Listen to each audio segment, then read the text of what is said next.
So yan guys, for today's video, i-open lang natin ang ating CapCut app. So dito guys, ako gumagamit ng mga templates kapag nagma-my day ako or story sa aking social media app. So skip ko lang yung ads.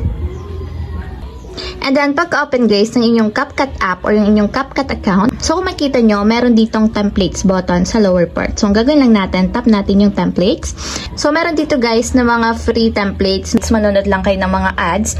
And meron naman ditong may bayad para magamit nyo yung templates nila. So, for example guys, is pipili ako ng isang template. So, maraming klase guys dito. Merong video or photos na pwede nyo pagsama-samahin sa isang template. So, for example, is ito na lang.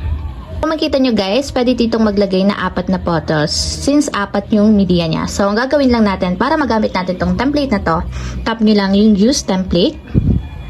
And pili lang kayo guys ng 4 na photos dito sa inyong gallery or photo album sa inyong mobile device. So, pili lang tayo ng photos.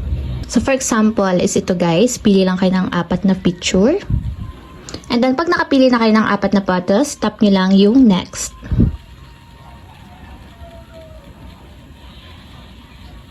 And ayan guys, kung makikita nyo, nakagawa na ako ng templates dito sa CapCut.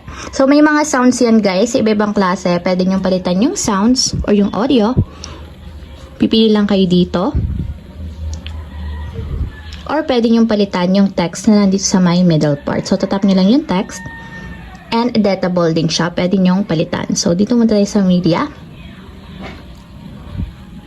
So, kapag okay na yung inyong template or yung photos na ilagay ninyo, ang gagawin nyo lang guys is itap nyo yung export na nandito sa upper right corner.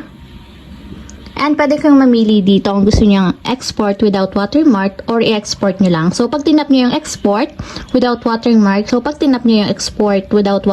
so may export siya ng walang watermark ng TikTok. Pero pag tinap nyo lang yung export, may export siya ng may watermark ni TikTok. So, pwede natin palitan yung video quality. So, itataas natin siya sa 2K or 4K resolution para mas malinaw yung ating video. So, i-done lang natin. And then, tatap ko lang dito yung export without watermark. So, pag tinap nyo to guys, madadirectly kayo sa inyong TikTok account kung may TikTok kayo. So, kung wala naman guys, itap nyo lang yung export. So, tap ko lang yung export. And nag-exporting na siya. Wait nyo lang hanggang sa mag 100%.